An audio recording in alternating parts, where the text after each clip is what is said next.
수사를 하지 마라. 이건 정말 중대범죄고 이거 수사를 해야 된다는데 하지 마라라고 하는 것에 대해서는 그 지시는 따르면 안 되는 겁니다. 지시 자체가 위협하는데 그걸 어떻게 따릅니까?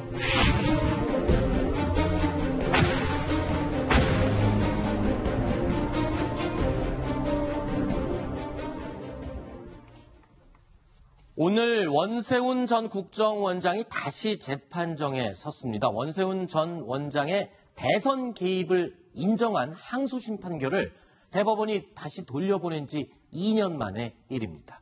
자, 쟁점은 대선을 개입했느냐, 선거법 위반 사항이 있느냐 이 부분이었는데 오늘 법원은요, 결국 국정원이 장기적으로 조직적으로 선거에 관여를 해왔다.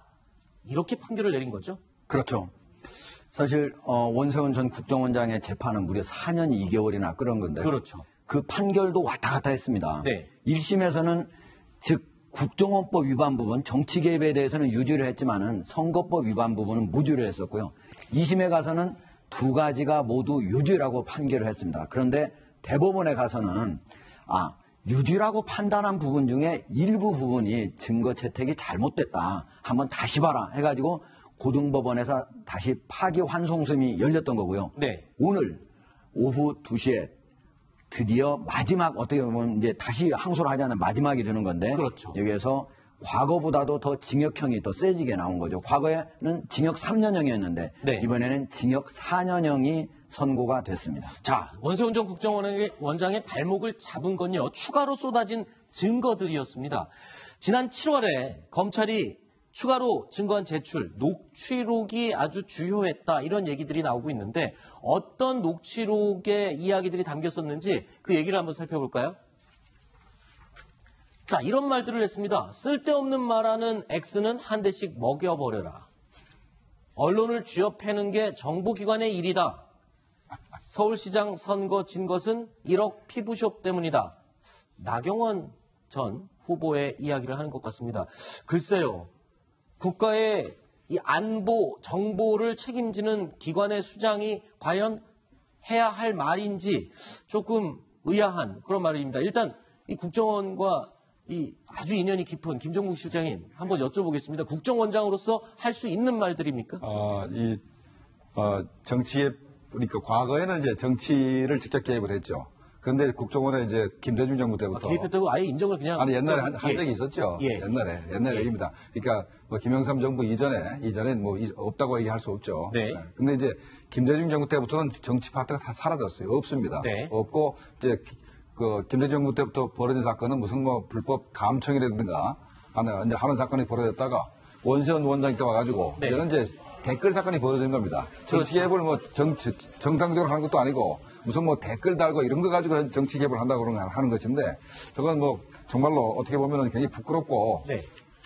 저런 그 원장 그거를 잘못 모셔가지고 현재 국정원이 그 국내 파트가 현재 그 전부 다 그 활동을 못하고 하는 상황까지 현재 오게 된 바로 원인 제공한 사람이 바로 원세훈 씨라고 생각이 됩니다. 알겠습니다. 자, 그러면 아까 했던 이 말들, 과연 이 말들이 어떤 배경에서 어떤 내용을 담고 있는 말인지 하나씩 좀 짚어보도록 하겠습니다. 이 첫 번째 했던 말의 앞뒤 문맥을 다시 한번 보겠습니다. 바꿔주시죠. 세종시에 대해서 쓸데없는 말하는 X는 한 대씩 먹여버려라. 나라가 잘 되지 않기를 바라는 사람들이니까 같이 갈 필요가 없다. 이거는 어떤 배경을 두고 어떤 상황에서 나왔던 말입니까? 기본적으로 이제 세종시 같은 경우는 사실 어떻게 보면 국론이 좀 분열되어 있었던 그런 상황이라고 볼 수가 있는 거거든요. 그런데 이제 저기에 대해서 쓸데없는 얘기를 하는 말, 즉 정부의 공식적인 말과 다른 얘기를 하는 사람 한 대씩 쥐어 먹여버려라. 사실 저렇게 얘기를 한다는 게 진짜 그렇죠. 국정원장이 말하기에 좀 남부끄러운 얘기고요. 그다음 국정원 각 지부에서 보호지킴이라고 해서 네. 국가정책에 협조하는 세력을 키워나가자. 이건 정말로 도저히 국가정보원이 할 수 있는 일이 아니라는 생각이 듭니다. 저건 어떻게 보면 국정원이 네. 특정 정권을 위해서 직접적으로 존재한다고 하는 걸 가인하는 거나 마찬가지거든요. 자, 그 다음 말도 한번 논란이 됐던 녹취록 내용입니다. 자, 기사가 나가는 걸 미리 알고 못 나가게 하든지 잘못 쓴 보도 매체를 없애버리려 공작을 하든지 전 직원이 인터넷 자체를 청소하고 종북 좌파 세력들을 끌어내야 한다. 자, 이 앞부분. 여기 기자들이 지금 3명이 앉아 있는데요. 저까지 4명입니다. 먼저 이거 누가 얘기를 해 주시죠. 저게 어떻게 해서 나온 말이냐면요. 네. 이제 기사가 나가지 않습니까? 네. 보통 그러면 이제 뭐 기업에서도 과거에 그랬지만은 네. 국정원에서도 그 기사는 좀 어떻게 좀 누그러뜨려 주십시오. 아니면 네. 뭐 제목을 좀 어떻게 바꿔 주십시오. 이런 얘기들을 하고 좀 기사를 빼 주십시오. 가서 빌듯이 사정하듯이 이렇게 하지 말고 네. 가서 만약에 그렇게 하는 데 있으면 없애버리든지 언론사 자체를 없애버려. 예, 그런 식으로 한 거니까 네. 저거는 완전 독재 정권에서도 감히 상상하기 사실 쉽지 않았던 일을 어떻게 이명박 정권 아래서 네. 국정원장이 저렇게 얘기할 수 있었던 건지. 김정은 실장님이 이건 좀 얘기를 이해가 해주셔야 될 것 않습니다. 같습니다. 국정원장이 어떻게 이런 얘기를 할 수가 있습니까? 제가 볼 때는 저 양반은 아직 어디 19세기 사람도 아니고 어떻게 저런 그 황당한 생각을 하는지 모르겠어요. 네. 그러니까 국정원에서 말해 동아일보를 담당하는 그 아이오가 있습니다. 그렇죠. 그러면 쫓아와가지고 현재 기사 내용 자체가 국가 이익에 반한다. 네. 요거는 조금 좀 순화시켜 주든가 네. 기사 좀 빼달라. 통사장과 부탁할 수 있어요. 그러면 그 언론사 입장에서도 이 국가 이익에 전혀 도움이 안 되는 부분이 있으면 정말로 빼주고. 그렇죠. 그럴 수도 있고 안 그러면 뭐 또 그대로 싫기도 하고 하는데 완전히 뭐 언론사를 없애겠다고 그러는데 네. 내가 볼 때는 저 양반이 정말 제정신인지 모르겠어요. 네. 자, 또 다른 논란이 됐던 이야기도 하나 또 살펴보겠습니다. 자, 1995년 선거에도 민자당 후보로 원에서 나간 사람은 별로 없다. 국정원에서 나가라고 한 것이었다. 그러니까 뭐 정치적으로 개입을 직접 했다라는 것을 뭐 다 자인을 하고 있는 말인 것 같습니다. 박원순 시장 당선은 다른 게 아니라 1억 피부숍 때문이다. 요거는 누가 좀 얘기를 해주시겠습니다. 예, 그 박원순 그 서울시장 그 보궐선거 때 네. 그 1억 원 나경원 의원의 그렇죠. 나경원 후보의 1억 원 피부설 문제가 좀 쟁점이 됐지 않습니까? 그래서 결국 나중에는 사실이 아닌 것으로 밝혀졌는데 당시 선거에는 그 나경원 의원이 그 표를 많이 잃는데 좀 영향을 줬거든요. 그래서 그 얘기를 한 것 같고요. 원세훈 전 원장 같은 경우에는 아마 저게 회의석상 발언 같은데 저 회의에서 저런 발언을 할 때는 저게 바깥으로 녹취가 돼서 유출될 것이라고는 아마 전혀 생각을 못했을 것 같습니다. 예. 근데 이제 네. 7월에 저게 이제 검찰에서 이제 제출했다 그러잖아요. 그러니까 문재인 정부 들어서니까 결국 국정원에 있는 내부에 있는 저런 원세훈 전 원장에 대한 지극히 불리한 녹취록이 이제 검찰로 가고 재판에 영향을 주고 그래서 법정 구속이 되고 뭐 이런 이렇게 흘러간 것 같습니다. 네. 여하튼간에 원세훈 원장은 저건 굉장히 구시대적이고 시대착오적인 그런 발언입니다. 그렇군요. 자, 그리고 또 이 내용도 살펴보겠습니다. 한국정보기관 병적 증상의 위험성 이렇게 제목을 붙여봤는데 소식통에 따르면 원세훈 국정원장 시절에 국정원의 사기가 곤두박질 쳐서 약 10명의 국정원 요원이 자살을 했다고 말했다.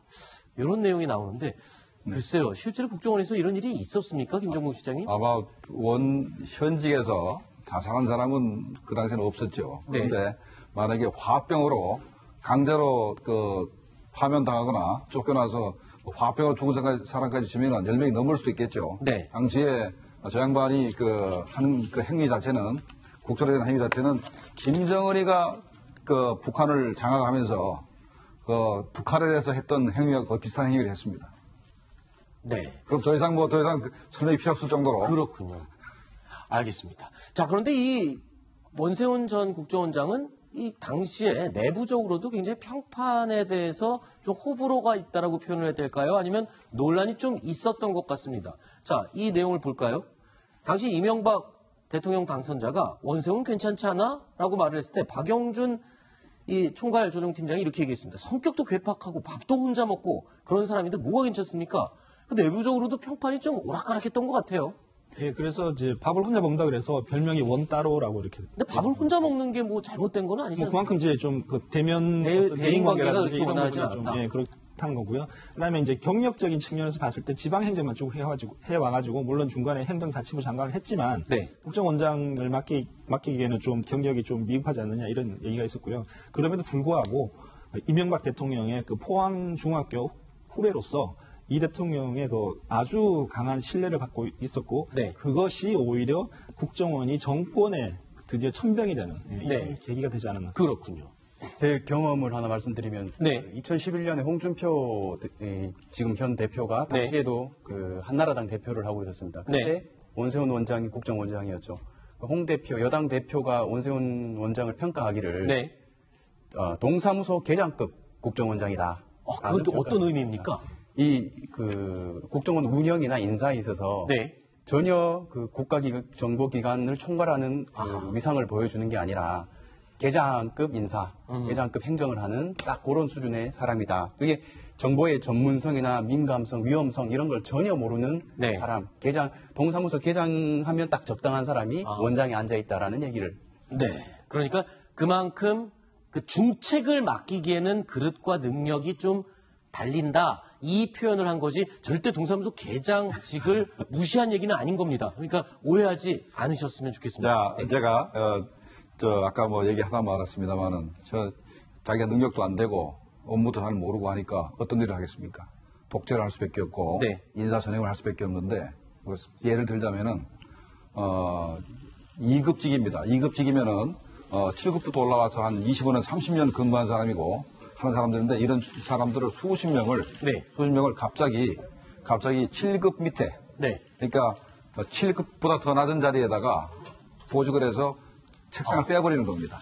그래서 그 당시에 그 당하던 사람들이 뭐라 그랬냐면 네. 내가 이제 계급 정년이 3개월 남았는데 네. 내가 명예롭게 퇴직할 수 있게 3개월만 좀 봐달라. 네. 통사정을 해도 말을 안 듣습니다.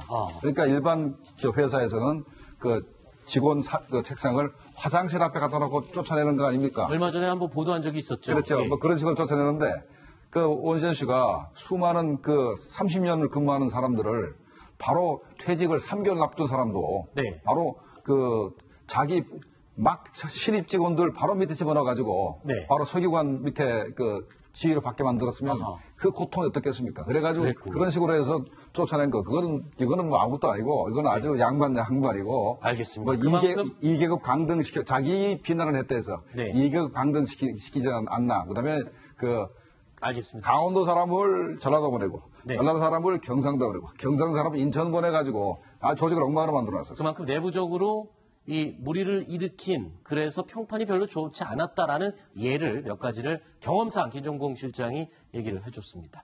자, 여기까지 얘기를 나누도록 하고요. 하종대 논설위원님, 김정봉 전 NSC 정부실장님 두 분 이야기는 오늘 여기까지 듣도록 하겠습니다. 오늘 두 분 말씀 고맙습니다. 자, 다음 5번째 이야기가 또 준비되어 있습니다. 오늘의 6.15 꼽은 내용인데요. 화면으로 확인해 보시겠습니다.